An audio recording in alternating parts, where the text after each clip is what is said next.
So let's start the class tonight. And the material is, I'm going to share the material later on. So feel free. Okay, I think this is the wrong one. Okay. Oh, so okay. Tonight we're going to talk about data science. And this is the general data science, kind of the introduction, the theory part or the introduction part. Okay. Now, I'm going to skip the part because last week you already know, I gave my presentation about myself. So let's start with this. Um, right now, there are what we call emerging technologies that are new and emerge. And sometimes these technologies they emerge and then they die. And sometimes they emerge and they create disruptions. And we'll see which technologies are going to create disruption or have created disruption, and which technologies are just fad basically. Now, this screen is kind of small, but you don't worry because you're going to get the presentation materials anyway. Now, there are people who list 8 technologies, and this slide actually it lists 30 technologies. Oh, that's okay. And the number does not represent the important. So number one is not does not mean this is like the most important one. Although maybe we can see that the first one is AI. AI is still happening these days, and we'll have a class on AI later on, maybe 2 weeks or 3 weeks from now. I think 2 weeks from now we'll have a class on AI because next week or 3 weeks from now, next week is going to be like a long holiday, right? So there's AI, and then there's Internet of Things or IoT. We'll talk more about that. These two technologies, and there's mobile social internet. We already know this number three because we are, Indonesian is kind of the consumer of the biggest, social internet in Indonesia. We'll talk about blockchain later on. What is blockchain and why it's important, why cryptocurrency may be important and may be not important. We'll see. And then big data, that's related to this class, data science with big data, automation in many parts of manufacturing companies, robots, immersive media. Immersive media, this is related. If you have immersive media and blockchain, usually we call it Web3, right? When we talked about metaverse and things like that. So this is basically collaboration or integration between immersive media and blockchain. Mobile technologies, we already know mobile technologies. Everybody is using mobile phone in Indonesia. Cloud computing is there in the back. 3D printing, how many of you have 3D printer at home? I don't. I still don't have, right? But how many of you have printer? Just regular printer, computer printer? No, I have two printers at home. So yeah, a printer is kind of common. Um, it's not a big deal if somebody has a printer. Oh, it's not a big deal. You have printer and that's fine. If you don't have printer, that's fine. But 3D printer is still a big deal. Huh? You have 3D printer at home. What are you doing with 3D printers, right? But in the future, 3D printer is going to be common. We'll talk more about that when we have the time. Customer experience and energy technology. This is interesting. Energy technology. I don't think we have the time to discuss this. Energy technology is one of those, batteries company, BYD, and so on and so forth. But this is important. Cybersecurity, that's what my company is doing. Maybe at the end of the class, we'll talk, there's a session on cybersecurity, voice assistant, nanotechnology, collaborative health technology, human computer interaction, and so on, and so on, and so on, and so on. Okay, and so on, and so forth. So there are new technologies that are going to emerge, and we'll see what they're going to um, change or displace. Like right now, AI is everywhere, right? So we're going to discuss about AI maybe in 3 weeks from now. Okay.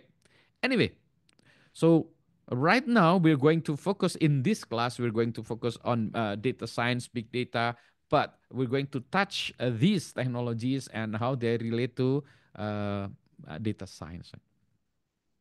Now, as a background about Indonesia, this is statistic of Indonesia in January 2023. So this is 2 years ago. 2 years ago, right? I think I have a newer version of this. But let's just start this with this. In Indonesia, there are more than 270 millions of Indonesians. And the interesting part is the cellular phone, like the mobile phone. There are 350 millions mobile phones. It means that most Indonesian, or not most Indonesian, many Indonesians have more than one mobile phones. I have two mobile phones. So this is why there are more mobile phones in Indonesia than there are persons in Indonesia. Kind of strange, but it's just this the data. And then we have also have here the internet users. The internet users, there are more than 2 million internet users in Indonesia. If you think about it, there are only 5 million or maybe 5 to 7 million uh, persons in Singapore. In Malaysia, it's probably 35 million, 35, 37 million. So they're kind of very, very small compared to Indonesia. So like the market itself, Indonesia is it's so big, right? So that's why Indonesia is important. Um, Market in Indonesia is so big, market in China is so big, market in India big, in the US big. So, like we are kind of big, big, big, big. That's why we are important. The active social media, 167 million. So this is like a portrait of Indonesia. Interesting things is actually if you look into last year, the number of population increased, but the number of mobile phone is closely the same. The internet actually, if you look into 2023, it actually goes down because sometimes people say, not on the internet, but you are using like mobile phone. I'm not on the internet, but you are using TikTok or you are using Instagram. I'm not on the internet, but I'm on Instagram. So that's what people said. Oh, okay, right. So this is just does show that Indonesian is very, very, very digital oriented. That's why data is very important in Indonesia because we are a country that has lots of data. Unfortunately, we are not using data when we are making decisions. So that's that. Now, myself, I love data, and I usually like to know about myself. Here's an example of how I listen to music. When I listen to music, I have a what we call a Last FM scrobbler. I put it into my music player. So every time I play a song, it will be recorded in Last FM. Last FM is a site that actually tracks my music preferences. So it will say, "Oh, okay, last week this is what you like to listen," and then it has a description what time I the time I listen music frequently. So you can see, like this is from I think 3, 4, 5 years ago. Maybe my listening clock is changed these days. Okay, so I love looking at these statistics basically to find out who I am. And what I'm interesting about Last FM is actually usually they give recommendations. So I look into other people's statistics, and I look into a list of songs that they're listening to. So this is a way of me to discover a new artist, to new song. So I look into, oh, okay, how come this person is listening to this artist that I have never heard before? So I click and then I listen. Oh, okay, sounds interesting, and I love this new song or the new artist. So this is a way of me to discover uh, new artists and new songs. Okay, so this is important at the personal level. Okay, now if you look into this statistic was generated a long time ago, and I think it's already out of date, and it's going to be more than this. So we will see that the data produced every second is kind of increasing in exponential manner. So you can see like the graph, it's not linear but exponential. It's going to be like more and more and more and more and more. Okay? So that's what exponential means. It's rising exponentially. So this data actually from 4 or 5 years ago, there are many data generated by devices. So when we look into data a long time ago, data was produced by mainly human produced data. We write, we create songs, we create blog posts, we create website, we create documents, we create whatever, right? Those are data or informations generated by human, by us. But these days, there are more data generated by computers or devices. So we have lots of devices generating data. For example, oh, where is my wristband? Okay, so my wristband here is producing data, right? While I'm walking, whatever, right? So it actually generates data, and then it's up to me whether I allow it to send data into my web page or into any site collecting data of my quote unquote health. Although this is not considered health, this is just health devices. It's just lifestyle devices. Yeah. So it keeps track how many steps I walk, my heartbeat, and so on and so forth. Right. So this device generates data, and then I have also my phone. I take pictures, right? And sometimes those are data that I actually generate because I take pictures. But sometimes it also generates location of myself, tracking the location of myself. When I share my location, say I share my live location, for example, it will send data and it will keep track of where my whereabout, for example. So you can see that there are going to be more and more data produced by machines. And if you look at search engine, for example, Bing or Google or whatever search engine that you are using, when you search something, you search data generated by human. It will not search data generated by your watches, for example. In the future, there's going to be search engine for data generated by machines. It's not there yet. So, for example, if you want to find out, okay, what is the temperature around my house, and then it will ask, okay, what is your location of your house? You give it the address of your house, or you give it the location of your GPS. This is my house. Send me, inform me the temperature. These days, usually it goes to an application or whatever. But in the future, it's going to ask, okay, from 3,000 devices around your house, 2,700 says that it's 22 degrees Celsius.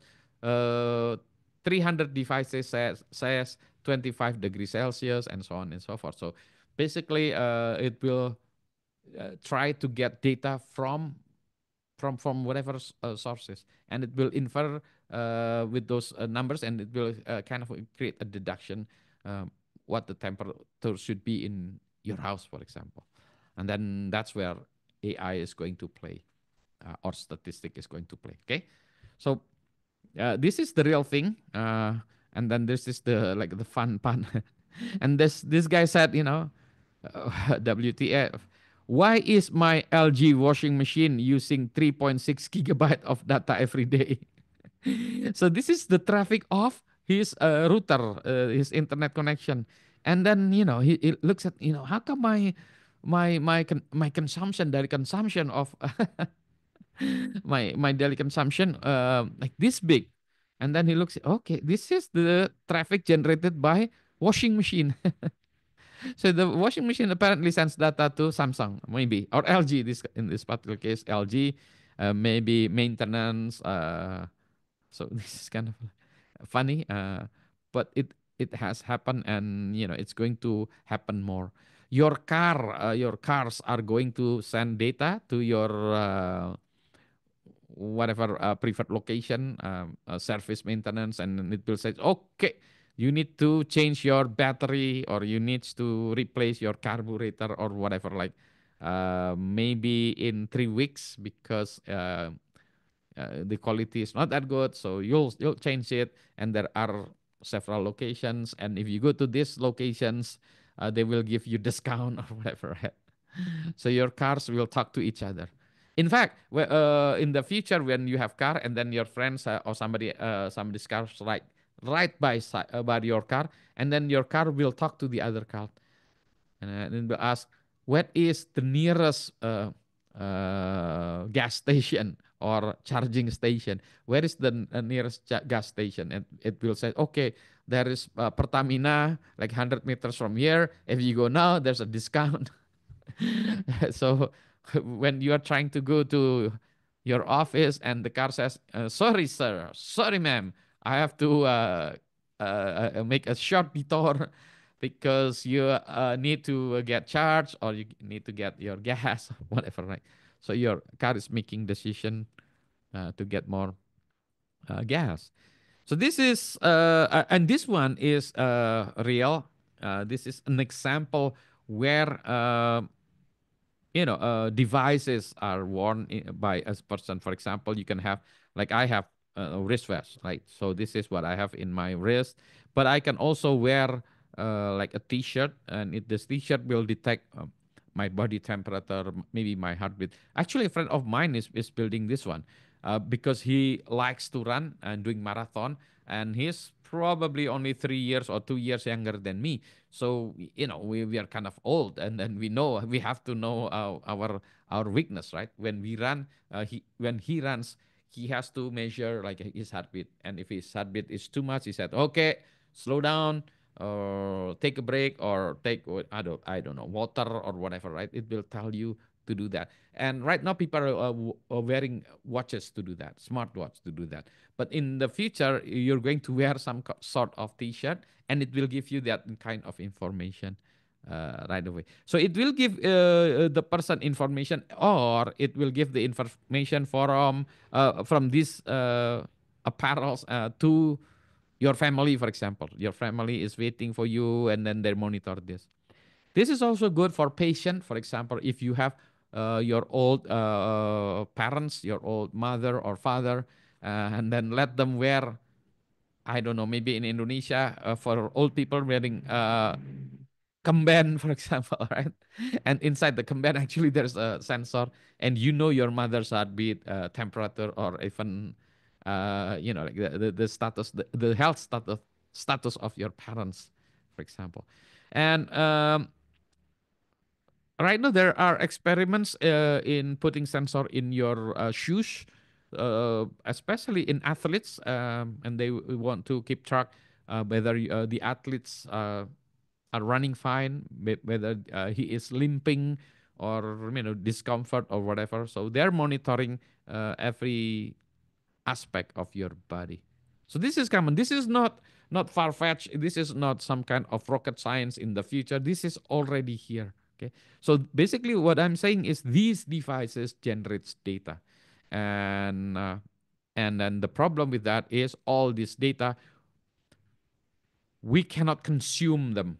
So we have like right now when we talked about big data, we have the scale of the data, the volume of data. I mean, remember the volume is getting bigger and bigger and bigger, and the velocity, like the speed of the data that are generated by human and devices, the speed or the velocity is more than what we are able to consume. Okay. And then the form of data, the variety of data are different. Maybe the data generated by us in our social media, the data are in the format of, say, picture or text, but maybe devices, they will produce data that are numbers or strings or whatever, but they produce different kind of data. And then these data, they have different kind of values. For example, if I have my data, my walking data, that's of value for me, but it's not important for you. So sometimes, okay, that's not important, just delete it. So that's why sometimes when people said that data is the new oil, and I said data is the new junk, because we are producing junk every day, and most people do not need our data. And if we want to convert this junk into valuables, just like we're converting sampah into some kind of valuable, we need to do something, and it takes an effort to do that. So the value of data is kind of, there's data that are very very valuable, data that are basically no value at all.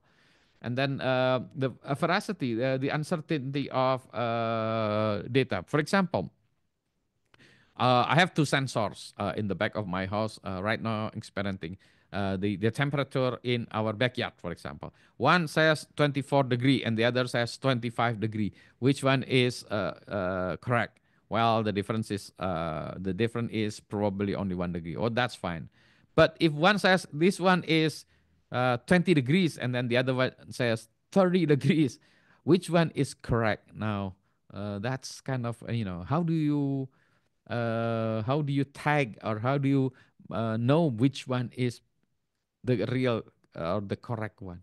So these are problems with data. And some people said this is the big five V's of data, big data. So this is the problem that we have to deal with.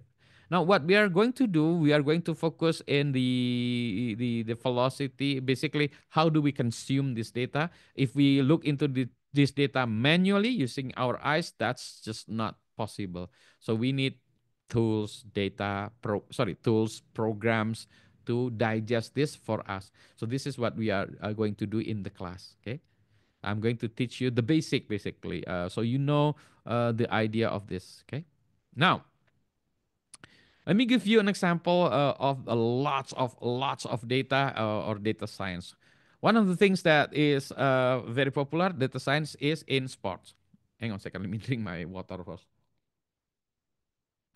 So okay, in sport, this is an example. If you love Formula One. Formula One is one of the a race that one of the races that many people around the world are following. So there are many teams, and this one of the teams is actually McLaren. So McLaren is one of the top teams. Um, they built race car. Yeah, so they built race car. This particular race car for each track based on historical data and simulation. So, for example, if they are competing in Monaco, so they have to redesign or actually pick the right components or configuration for the cars. So, here's an example. Okay. So, this is an example of data science at Mercedes. Data created during a weekend, because usually the competition is done over the weekend. It's around 400 gigabytes, and sometimes it is 1 terabyte. So this is one hard disk. Every weekend, one hard disk, one hard disk, one hard disk. So you can imagine, right? And this is basically a collection of, say, for example, the teams who are working in the team, the type of the tires, whether that's a soft compound or hard compound, the fuel, because you are limited, the type of fuel tank is limited, and it's not enough. Usually, it's not enough for the whole race. So you have to go into the pit to fill the tank. Now, the problem is if you go and fill the tank, it takes time, and usually it takes like 30 seconds or more to enter the pit lane, and then you have like 10 seconds to fill out the gas and so on. So if you go to the pit and fill out the fuel, then you're going to lose like 30 seconds or 1 minute. Now in Formula One, the difference between cars usually it's only 3 seconds or 2 seconds, 5 seconds. So if you go into the pit, then you're going to lose positions, and it's going to be difficult to do catch up. So this involves strategies. If you know the situation of the car, when are you going to pull the car, or when you're going to leave the car, or whether you are going to change the tire. Maybe if the weather, oh, okay, now the weather is very hot, or the weather is raining, you have to change the tire. Okay. So in terms of the GPS, remember, if you have a GPS in your phone, like if you are ordering food, for example, if you are sending location, usually the GPS is good for the accuracy is good for like 10 meters or 15 meters. Usually it says accurate to 12 meters or 11 meters, right? Or 10 meters, or if 5 meters is already good enough. Very good if you have GPS in your phone. But if you look this, the resolution of GPS cars is in centimeter. So not even meter, centimeter. So okay, this is like 3 centimeters from the other car. That very, very, the resolution is very, very good. So this is going to be used, this data are going to be used to design the car, and then set up the car during the competition. Okay, and it will actually turn into the strategy into basically competition of strategy also. Here's an example of a dashboard of the, like their dashboard of the car. So you can see the dashboard, the speed, throttles, and so on and so forth. So you can see sometimes the drivers, usually there are two drivers in one team, and you can see how they brake, how they push the gas. And you can see, just like when you're driving, how many of you are driving manuals? How many of you are driving manuals with three pedals? I'm still driving manuals also with three pedals, right? Now, for those who are driving two pedals, automatic, right? There are two pedals, like gas and brake, right? How many of you are using your left foot to hit the brake? I use my right foot all the time for gas and brake. So that's what I do. Yeah, I have gas and brake, gas and brake. So so I'm using only one foot to do that when I'm driving automatic, right? But there are also drivers, like for example, I can't remember whether it's Schumacher or Rubens Barrichello. So he is actually using the his left foot to hit the brake and then right foot to hit the gas. So like the coordination is a bit different, right? So you can see that there's going to be different in the way they drive. So all this usually come into the dashboard, and then the operator or the strategist can say, okay, go into the pit or stay on in the lane, and this is also used by the drivers itself. Okay, so here's in Formula One now. Let's go to another spot now. This time I love reading books, right? Okay, I have this book. I've just got this new book, and this new book is on. Let me just remove my remove adjust back on. None. Okay, so I've just got a book. Uh, the Three Body Problem. And there's a movie on it, but I'm reading the book right now. So I love reading books. Now, one of the authors, my favorite authors, is Michael Lewis. Michael Lewis writes many, many, many books. Or he wrote many, many books, and he's still writing books. So one of the you can see, like the Big Short, Moneyball, Ice Poker, The Blind Side. If you have you watched The Blind Side with Sandra Bullock? It's Blind Side. So it is, and then Flash Boys. Okay, now what I'm going to ask you as part of the homework is to read this book, Moneyball. No, if I'm asking you to read this book, that's too much. I'm going to ask you to watch a movie. the movie is the movie is Moneyball. Uh, and then the actor is Brad Pitt. Everybody loves Brad Pitt. So your homework is to watch Moneyball, or you can read the book, or if you like reading the book.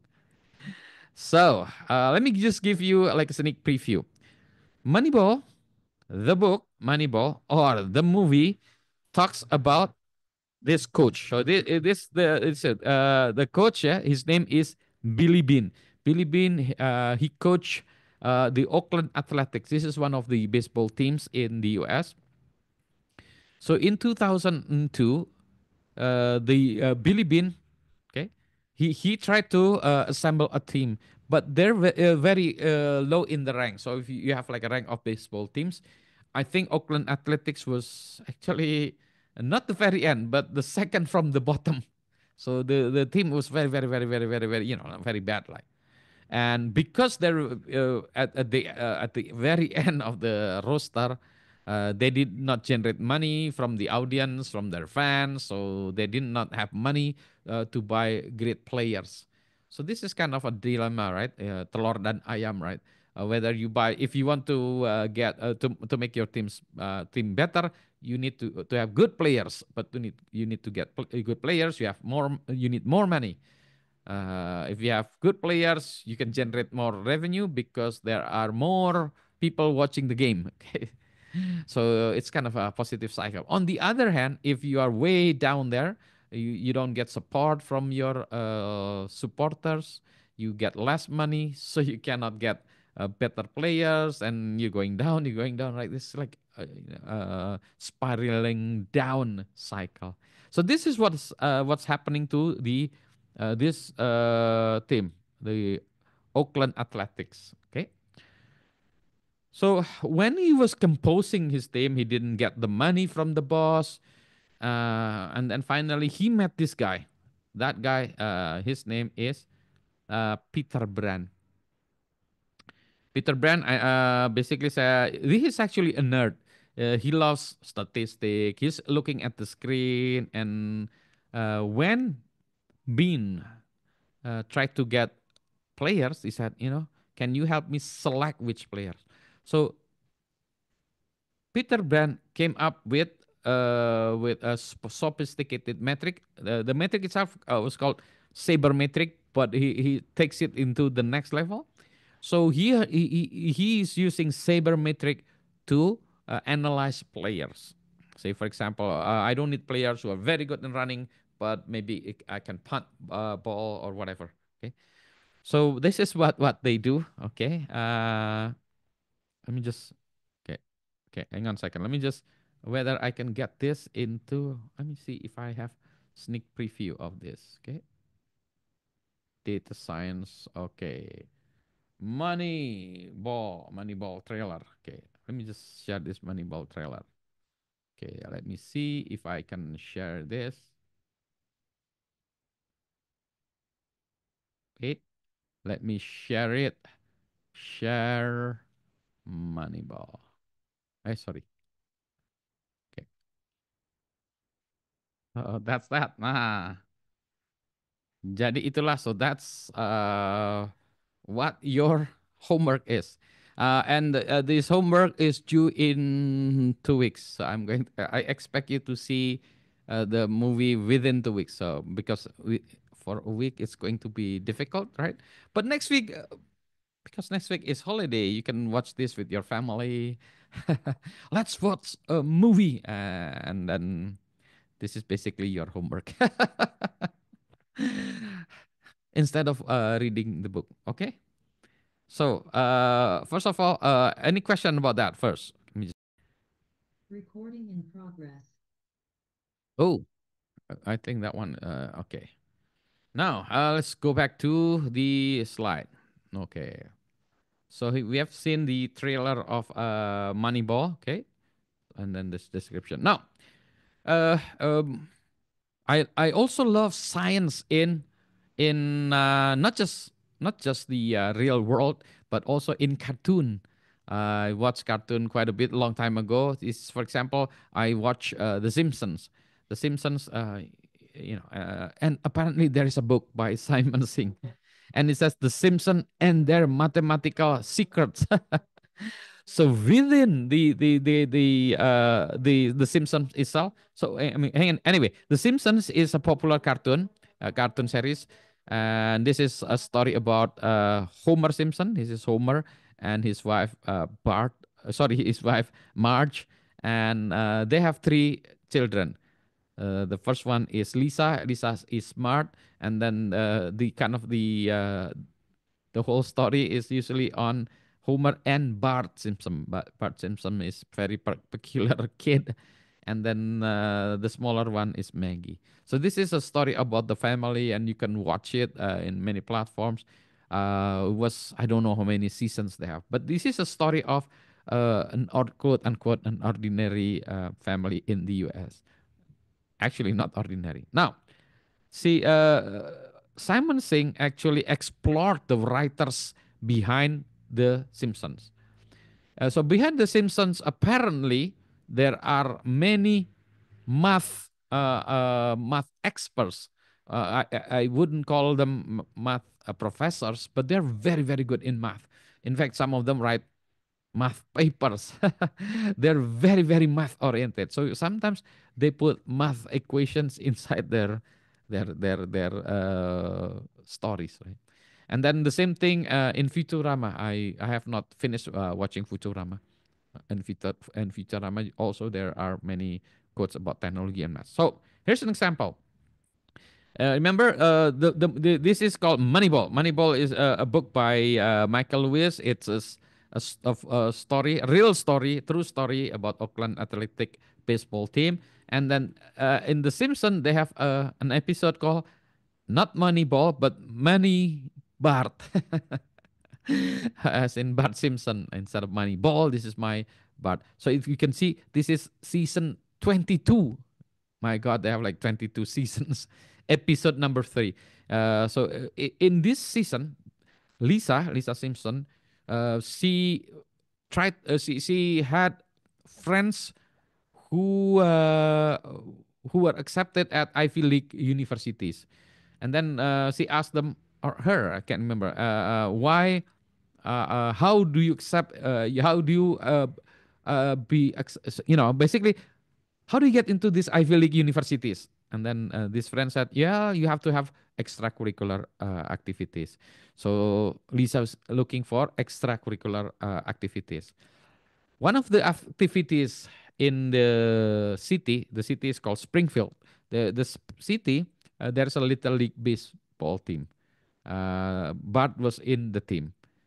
So the team itself is called Springfield Isotots. Isotots because they were working in nuclear factory. So not isotopes but isotots. So Lisa is trying to manage this team because Lisa is so scientific oriented. She dug into books, and you can see all these books like F equal ma statistic, and you can see this Moneyball, the reference to the book, right? Just physics, Schrodinger's bat instead of Schrodinger's cat, like equations. And basically this is like jokes in math or physics department.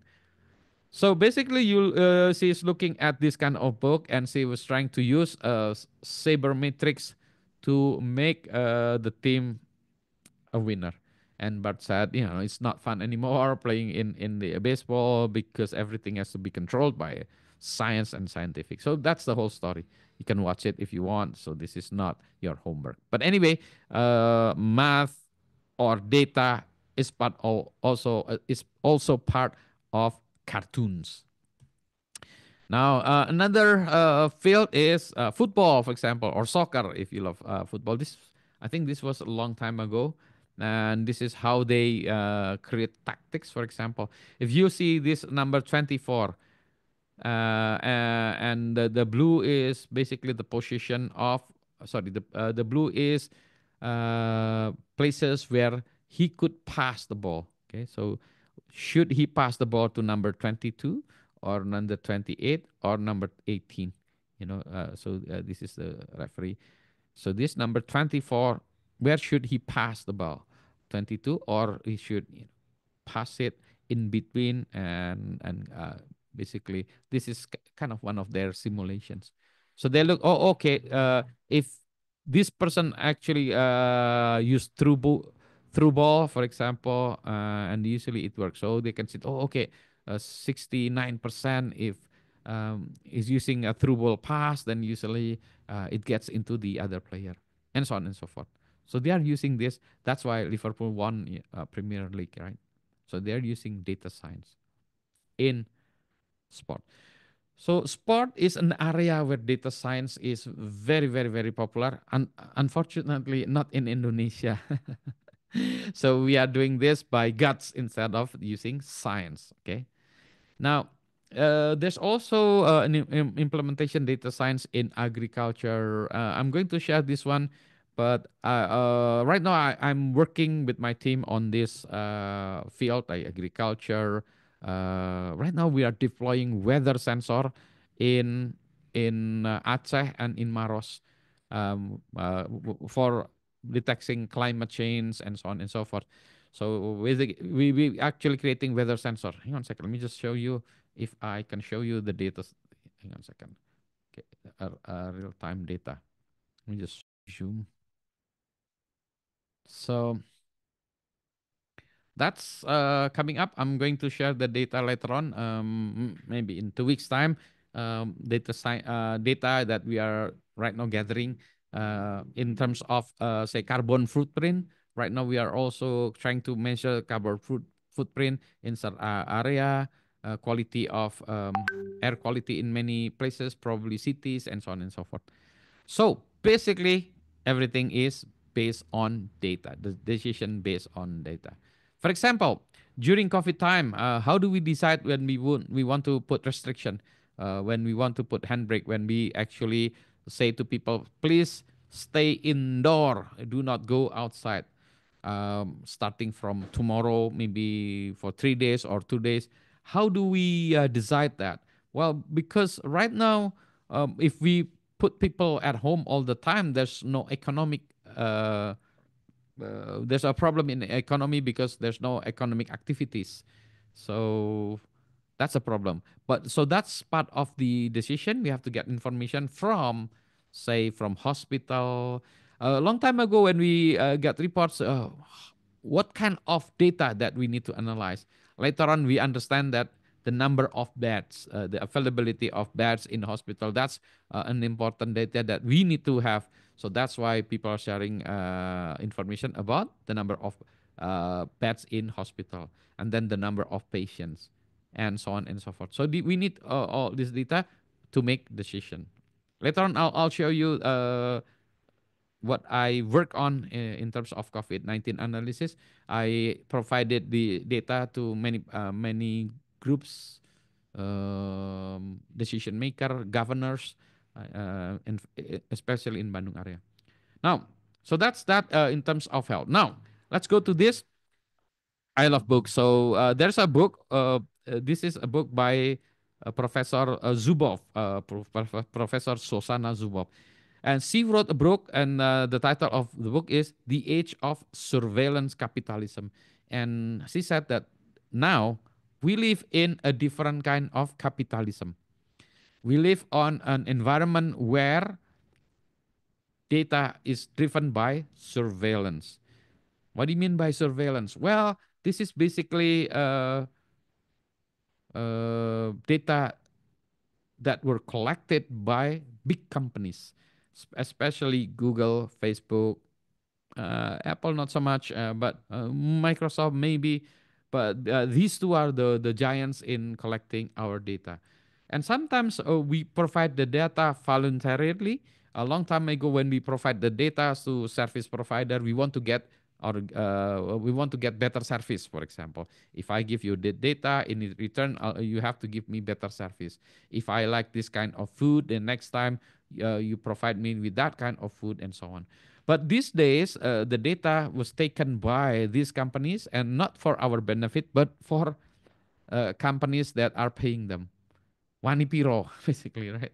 So without us knowing it, we actually submitting our data. That's not fair, according to Professor Supov. So this is borderline. This is actually against our privacy. A long time ago, we did not have our privacy protection regulation. Now in Indonesia, we have Undang-Undang Perlindungan Data Pribadi (UU PDP). So right now we are protected, but is it good enough or is it too much? We still don't know. Okay. So what if there are errors in our data? For example, if you are kind of labeled that you are bankrupt, so you cannot apply for credit card, for example, because it is you are labeled bankrupt, for example, or you own, like 7, 8 banks, for example. Uh, but that's wrong because they're pointing to the wrong person. For example, my name is Budi Raharjo, right? Budi Raharjo is common name in Indonesia. You'll find like maybe zillion of Budi Raharjos in Indonesia. So they might get a different kind of data of the wrong data of Budi Raharjo. A long time ago, I was caught. I was stopped in airport, one of the our neighboring airport, and the reason I was told that there were there were monitoring Budi Raharjo, but different kind of Budi Raharjo, different person Budi Raharjo. So that's why, because my name is Budi Raharjo. Okay, now what if there are errors in the data? How do we correct them? For example, how do we know what kind of data that Google, Facebook, Microsoft have on us. For example, do they have our name correctly, address correctly, or our, I don't know, gender correctly?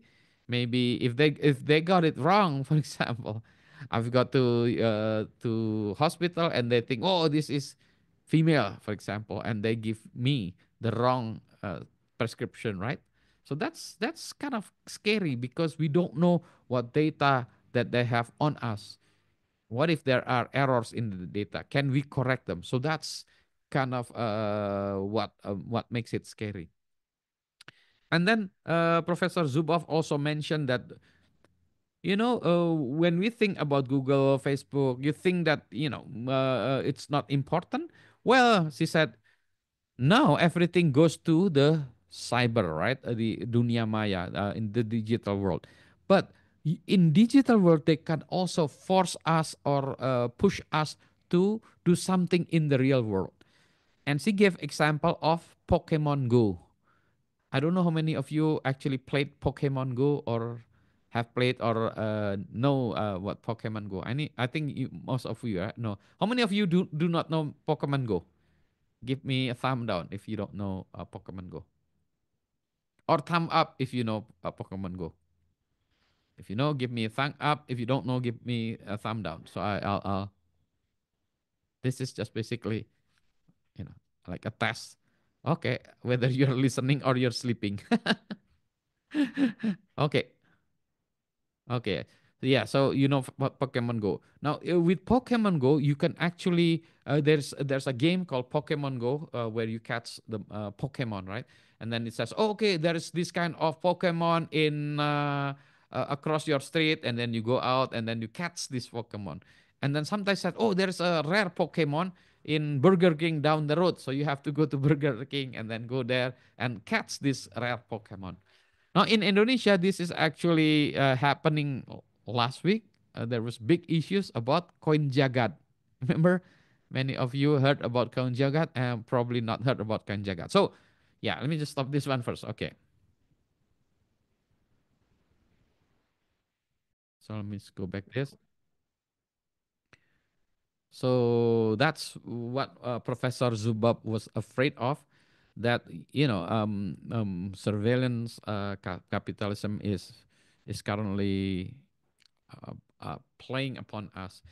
She did not offer the solution, but she just mentioned this, and she want to raise awareness to all of us that, we are in this situation. It will stay this unless there is a new business model that these big companies can do, like Google, Facebook, and because they're basically their business model is based on advertising, right? So that's why they are monetizing our privacy to get uh, revenue from advertising. So that's that.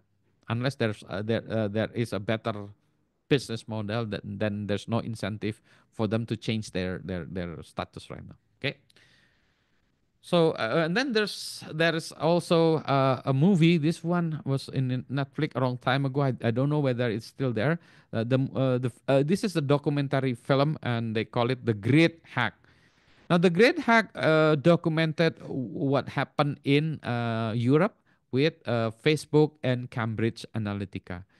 So basically, what happened was Facebook had an agreement with the company Cambridge Analytica, and Cambridge Analytica was doing statistic or monitoring of users' behavior in Facebook.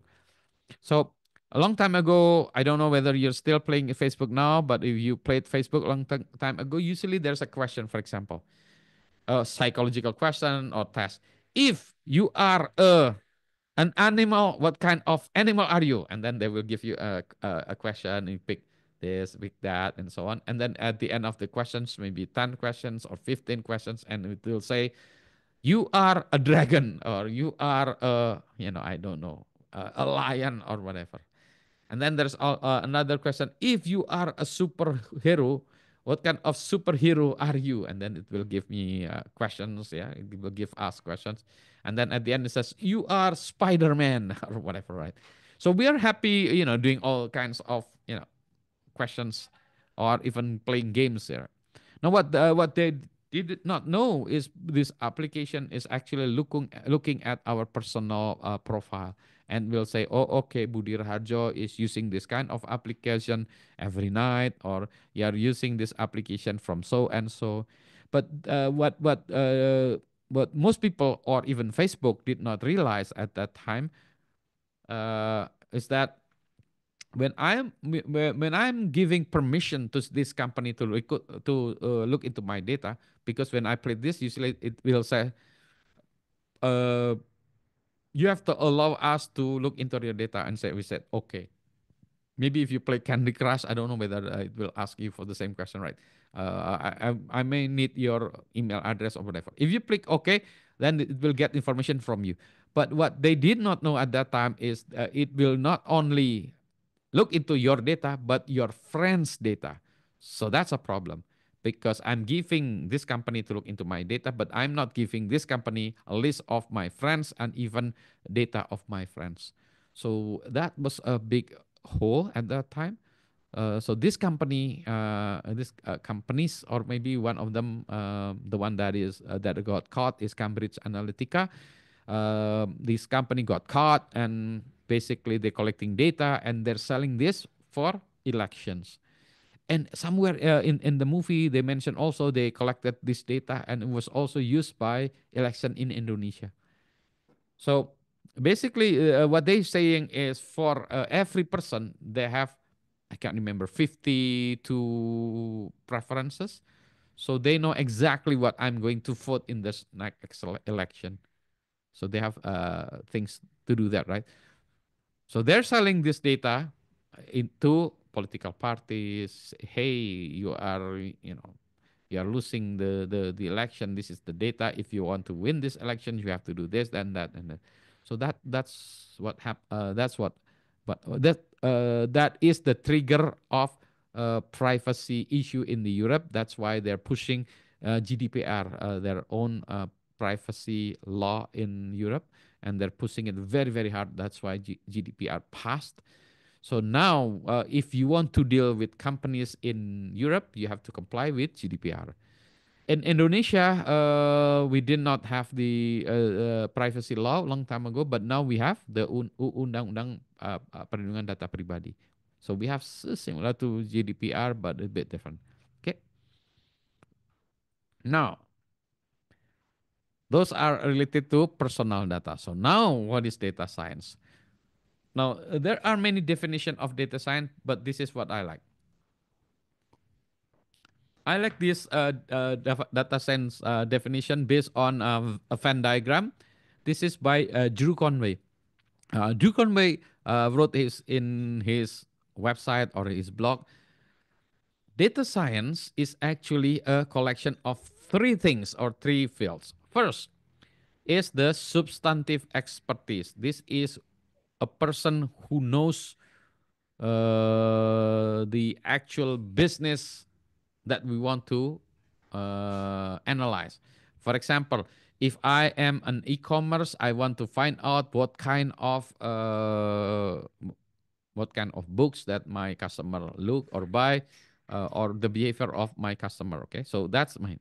And then if I am, selling, say, cireng, for example, I want to find out taste of cireng, flavor of cireng. So I am very expert in this area. Okay. The same thing if I am an expert in laundry, for example, I want to open a laundry kiloan, for example. So I know I am the substantive expert in this area. But maybe I know nothing about math. I know nothing about programming. So you talk to somebody who knows mathematics or statistics. So say, for example, I want to open an Indomaret or laundry services kiloan in this area. Should I do it? And what is the strategy? What is the pricing? So you usually ask a person to do some kind of survey or research. So this is the interaction between a person who knows math or statistic and the person who knows the business. This is the traditional research. This is what we do a long time ago. You go and you perform survey. You ask people around you. Oh, okay. what how many times you do laundry for a week, for example. What days do you do laundry, and how many kilogram of laundry do you do every week, and so on and so forth. So you do like a survey. This is what traditional is. And also, if you know the math and statistic person, probably he knows or she knows the math, but she doesn't know how to program. And she asks somebody, "Oh, okay, can you do a programming for me?" So what's needed is somebody who knows how to program, and this is Drew Conway. He wrote it, hacking skills. And some people don't like this hacking skill. Maybe they put it, this is computer science or something to do with computer. But in reality, what you need is somebody who can program. It doesn't have to be a person who has a background in computer science. It's basically a person who knows how to program, how to tinker. So these days, sometimes you get information from a web server of the company or the social media from the Instagram. So you need somebody to write a program and to grab that data from your Instagram or your company website. Get me the data, and I will do the statistic, for example, right? And then the statistic is given back to the person who is doing the business. So now, if you the intersection between the person who knows math and statistic and the person who knows how to program, this is what we call machine learning, according to Drew Conway. So this is a machine learning. Okay, and then the interaction between this field, three field, the person who knows the business, the person who knows the math and statistic, and the person who knows computer programming or hacking skill. This is what we call data science. So this is interaction of three fields. It can be one person, and usually it's not one person, it is a team. So you have a team of like a person who knows the business, a person who knows math or statistic, and sorry, no, a person who knows hacking skill. Now there is an interesting part. This is what we call he called this the intersection between a person who knows the business and person who knows the programming. This is called danger zone.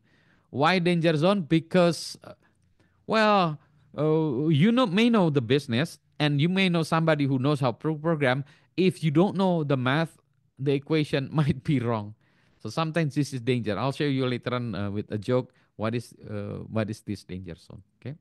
So Drew Conway created this Venn diagram to explain data science, and in my opinion, this is good. And some people make it more formal.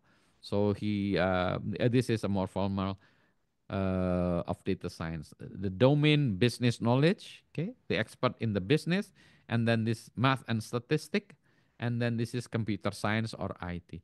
So it's similar to this, but this one is more into layman terminologies, and this one is more formal terminologies. Okay, but it is the same thing. Okay. And some people also add more into this, but in my opinion, these diagrams are good enough to explain what a data science is. So in this class, I'm going to try to teach you these two. I'm going to try to teach you about math, a little bit of math, but I don't want to make this one like a math class because I know some of you or many of you or maybe all of you hate math. I know, but don't don't do math in the class. But it's already night. I'm already tired, and if you put math, I'm going to throw up. Pak. Yeah, but I'm going to teach you a very simple math, and then the computer science. I'm going to teach you how to program. So don't worry about it. So later on, I'm going to teach you how to program.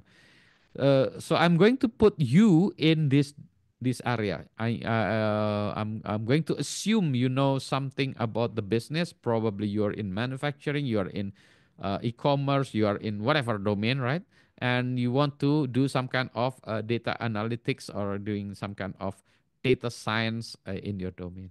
So you need somebody who knows math and then computer programming, or you can do it yourself, but it's too much if I want to expect you to know everything about this math and computer. So you're supposed to be here, stay in this domain, and then you just get somebody who knows math and somebody who knows computer science or IT. Okay, so this is the data science. Yes. Okay. Yes, Fadul. Hi, hello, sir. I have questions regarding Mm, this kind of topic, right? I'm mm, currently working for e-commerce, one of e-commerce, mm, as part of the commercial team, right?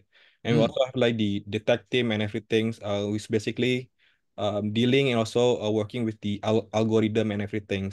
mm, Me personally is dealing with seller, so we need mm, to to do like some recommendations and also mm, the consultant for the seller to have more sales and everything, and mm, do recommend them on how to win the algorithm and everything, mm, do some good deals and everything, so then mm, you going to meet the algorithm and everything, mm, right?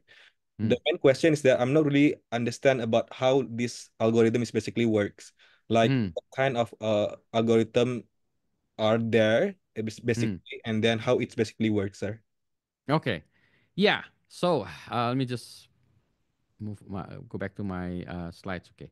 So you are in this area, right? You know let me just move it. Sorry, you are in this area. You know your business. You are in e-commerce, right? Now, you want to know the algorithm and things like that. So the algorithm, that one is actually on this domain in this math or statistic. That's the algorithm is the in this area. But you need somebody to program it. So that's why you need the computer to do it.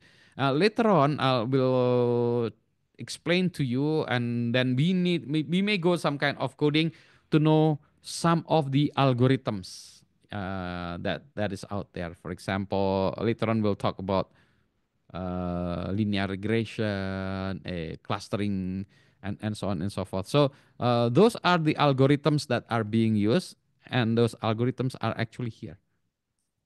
Okay, and there are many algorithms, and basically once we have the data, we want to we want to find out about this data, right? We want to understand this data, and then we say, oh, okay, what's most important from this data? That's what we need.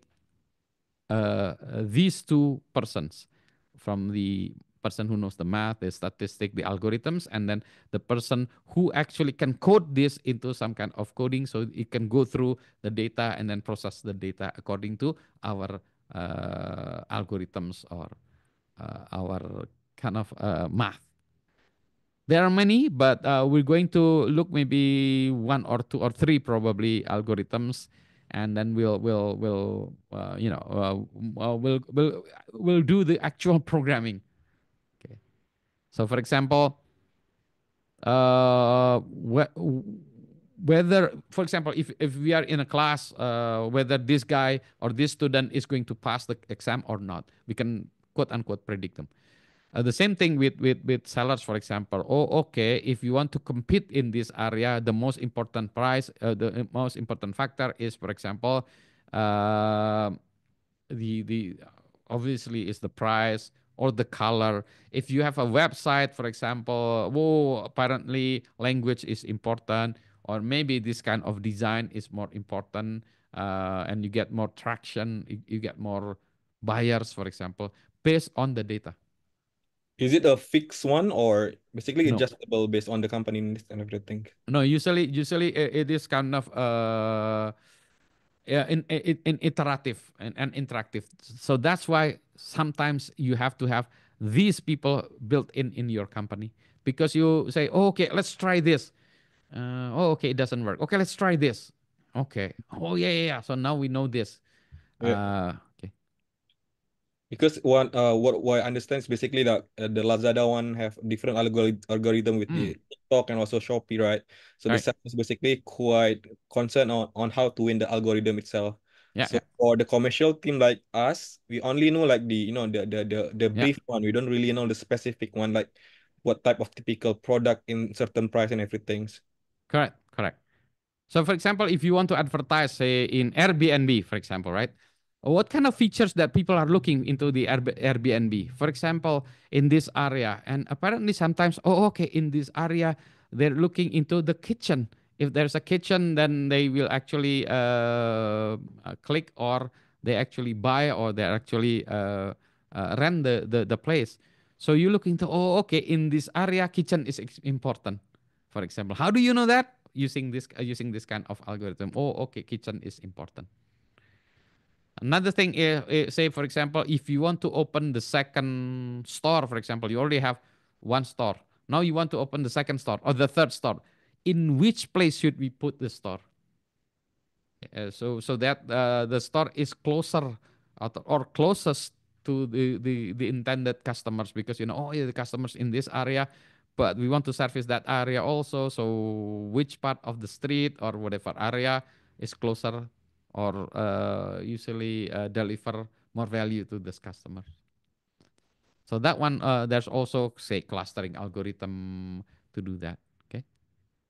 Okay. So yeah, but the thing is, you have to have data first, and then you have to understand the data. Now, to get the data, that's the first step actually. If you have the data, then you can fine tune the algorithm. You can beat the algorithm, because by looking at the data, oh, okay, this kind of algorithm usually prefers this over that one. Okay, so we will focus on this instead of that one, for example. Okay. Got it. Thank you, sir. Okay, and where is my okay. Okay. So okay, now let's go back to this the Venn diagram. Okay. Now what what I'm going to teach you how to program, because many of you do not know how to program. So we're going to start very slow. All you have to do is a web browser. You don't need to install anything. We're going to use web browser to do the coding, from the low level coding up to the easier, like visual coding. And then okay, so right now there is a trend to create a low code or no code tools, so that people who have no background, computer science background, can actually program. So there is a trend to do this. And then the same thing with AI. Now people are trying to replace the math algorithm. Instead of using the math algorithm, that's complicated math algorithm, they just basically use data samples, to generate kind of the algorithm. So this is what they call AI. Later on in the class, maybe 4 weeks from now, I'm going to teach you what is AI, and then a simple AI programming. Okay. So this is now. Let's go back to this. The danger zone. The danger zone. What is the danger zone? So I'm just going to give you a comic. This is a Dilbert comic. This is a data science job. So this is the boss on the left, boss, and this is the Dilbert. Dilbert is the computer hacker kind of person, right? So the boss said, you know, let's use the CRS database to size the market. So basically, they want to find out the size, the size of the market. Okay, and then Dilbert said, sir, that data is wrong. And then the boss said, okay, then use the SIBS database. And then the database, and then Dilbert said, that data is wrong. And then he said, like the boss said, can you average them? And then Dilbert said, yeah, I can average them, but I can also multiply them. Ya. Lawaan in bahasa Indonesia. Jadi ada orang bisnis dan orang IT. Orang bisnis bilang, carikan data pendapatan penduduk Kota Bandung dari BPS, katakan ya. Terus kata orang IT-nya, Pak, data BPS itu tidak akurat. Oh, orang bisnis bilang, kalau begitu gunakan data pajak. Wah, data pajaknya nggak akurat. Oh, kalau orang bisnis bilang, kalau begitu dirata-ratakan bisa nggak? Bisa, Pak. Mau dikalikan, dipangkatkan juga bisa, Pak. Jadi maksudnya ini kalau ini nggak ngerti itu jadi ancur ya acak adut kan ya. Kenapa dipangkatkan kan dikalikan? Nah ini orang programming ya saya mah bisa aja Pak mau programming apa aja bisa ya. But it's up to you what kind of algorithm. So this is an example of why it is dangerous for business person and IT person when they talk and they don't understand math. Okay. So this is why we have to know math a bit. Okay. So now, in the data set itself, the format of the data can be, can be in column format. For example, if you have a comma separated value, CSV, generated by Excel, spreadsheet, and so on. And in computer term, right now, there are formats. There are other formats like JSON, XML, and free format. We're going to look into this format, and then you do some kind of quote unquote data wrangling. We call it data manipulation. In Indonesia, manipulation has a bad term. Manipulasi itu artinya ngerusak, nipu-nipu ya. This is not what we mean. But what we means by manipulating manipulation data is actually twisting the data in terms of the format. Yeah. So we can, change formats and so on and so forth using the data science tools. And then the type of data can be, varied. For example, if you are trying to understand what people say, for example, the sentiment analysis in Twitter or X or Instagram, for example, if you have images from Instagram and oh, okay, this person has an image of this person and your product, and the person is happy, for example, smiling or laughing. Oh, okay, it means that this person is satisfied with your product. If the person is kind of have a bad face, marah-marah, or maybe merem ini ya, mukanya ini kesel itu, oh berarti dia tidak suka produk kita. So now there are many types of data, from text and then image, audio, video, or whatever.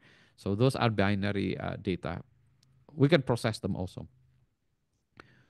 Once we have all this data, we usually visualize them to get an idea how to properly model the data, because we say, oh, okay, with this kind of data, the best way is to use this algorithm. Okay, so this is what we want to get. We want to get an insight from the data. Okay, and then from attribute that is not needed, this is delete them. Okay.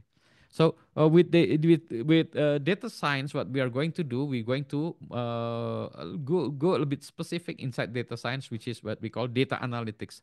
So what we want to get the capture of the data, the current situation, and we want to understand. So this is the describe. Okay, basically to get an insight from current data, and then the step is to diagnose. Why is this happening? Basically, we are trying to understand if there's a problem, the root cause. So this is our confounding information. For example, why is doing that one? Why is that happening? So this is kind of the second part. Once we know the data, we want to diagnose and want to find strategies. We want to beat the algorithm and so on. And then once we know that, we predict the future. If we do this, then if we do that, so that's why we have models, simulation, scenarios. If we do this, can we increase our revenue and can we increase our sales? Okay, and then the last one is prescribe, and it will give you kind of list of things to do. If you do this, basically it's kind of do that. But what we are going to do in the class is probably only the first part, right? Because the last part is more involved, and I'm not going to turn this one into more technical class. Okay, so today we are hearing about AI, machine learning, deep learning, and so on. So there's a difference between what we are doing in the class and machine learning. In data science, what we are trying to do, we're trying to understand using statistic to find the proper model. We're trying to find the algorithm or the mathematical formula to find the model. But in AI or in machine learning, they're not trying to find the model, but they are trying to do just give them examples. This is an example. This is an example. This is an example. I don't know what the formula is, but this is example. If you do this, if you do this, if you do that, if you do that, then you're going to get more revenue. For example, what is the formula? I don't know the formula, but this is so that machine learning is using examples. As long as you have lots of examples, then you can have the model. But in data science, we are using scientific model. Okay.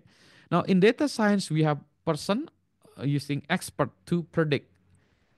In the goal in machine learning is to reduce human interaction. If possible, everything is machine. So there's a difference. In data science, we need person to interact because we need to understand and using the tools. But in machine learning, we want to remove human interaction as much as possible. Okay. So this is just an example of the tools that we are going to, the tools that are available. For example, how to store the data. There are many format database. They call it database, but this is basically how do we store data. There's database MongoDB, Postgre, MySQL, and so on and so forth. There are many kind of database. So that's basically database. Okay.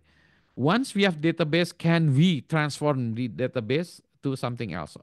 And usually what we are going to do is we are going to access the database, so some kind of language, for example, through SQL or to Python programming or through Spark. So this basically transform the data into another type of data so we can understand it better. Now to do that, we once we access the data, we want to use tools to model it, the database. Now there are many tools. There's a Panda, Spark, Python, PyLearn, Skylearn, and so on and so forth. So basically, this is kind of tools to generate models. Once we have the models, because for us it's easier to visualize the data to make the decision. So we want to see the data. Okay, if we are doing this, oh, okay. So now I understand because the data says this. If I use it in a table, I don't know. I cannot comprehend. But if you turn it into graphs, oh, I understand. If you turn it graph, so that's why we need some sort of visualizations. There are many ways to do visualizations. And then the last one, the right side, is basically if you want to deal with performance. Like right now, many of you are using Cortex, for example, the problem with Cortex, right? Cortex is very slow. Cortex cannot use. Some people who are in accounting and taxation, right now, our tax system, right? Cortex is very, very slow. Now, the right side here is tools to increase the performance of your system. We're not going to use this in the class, but just to know that if you want to grow or scale, there are tools to make to scale. And there are other tools that maybe later on, if we have the time, we're going to use this tool. I don't know whether we have the time.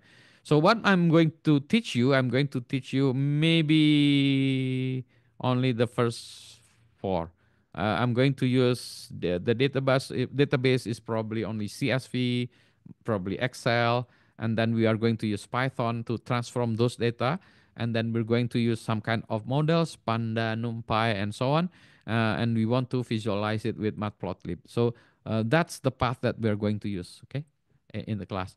And see if I have materials or time to do more with a no-code, low-code tools like Nime and Orange, but we'll see, okay?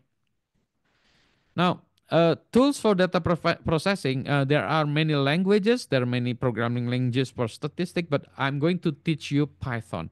So in this class, I'm going to teach you Python. I know some of you have not programmed before, but Python is a very, very good language. It's easy to use for data scientists and even for scientists or even for a normal layman person. So I'm going to teach you Python. Why Python? We'll deal when we cross the bridge. We cross the bridge when we go there, right? So this is what we're going to do. We're going to use Python. Instead of many tools, I'm going to use Python because with Python you can do so many things. Okay. Now here is quote unquote the algorithms because we're going to use the mathematics. And then we're going to use Python to do it. Now we're going to do probably only these two, the first two, linear regression and k nearest neighbor, and we're not going to use the rest of these algorithms kind of in the class, okay? Because we just don't have the time. So what I'm going to teach is just giving you a taste of what programming looks like, what the mathematical behind it, just the taste. I don't want you to become a programmer because that's not what this class about. I don't want to turn you into like a statistician. That's not also the goal. So basically just to get an idea. So later on when you hire somebody, you can say, oh, okay, I'm going to hire you. I want you to do this. And if the person said it cannot be done, and you can say, it can. I have done it before. I know you can do it. I've done it before, so you can do it. Okay. So we're going to do some kind of linear regression using this kind of data. I'm going to skip this one. So we're going to use, I don't know whether we can go through, but we're going to see whether maybe we can use one or two case studies. So here's an example of what we are, what I have done. I wrote a small code. I think I'm going to show you the simulation of the code. Okay, let's see if I hang on a second. Let me just can I okay. Let me just share this.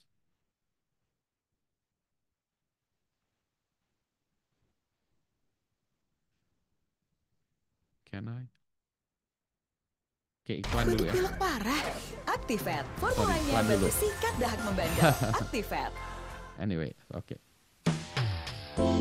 So this is a statistic of what happened in Jawa Barat.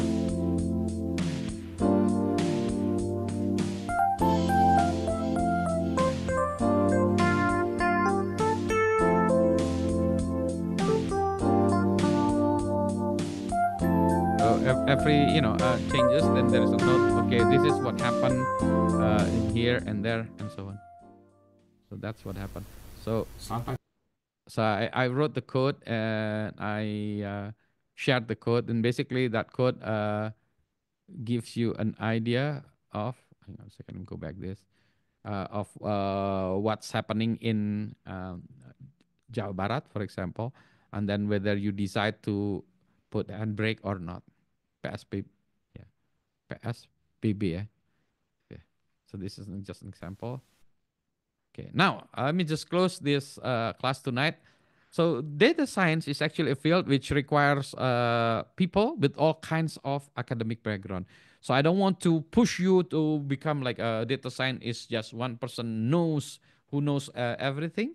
So you still need, in my opinion, at least 3 persons to manage some kind of data science team. It's a team. But what I'm going to teach you in the class is programming and some kind of math or statistic to get an idea of what the team looks like. Okay, so that's what we are going to do in the class. That's all for the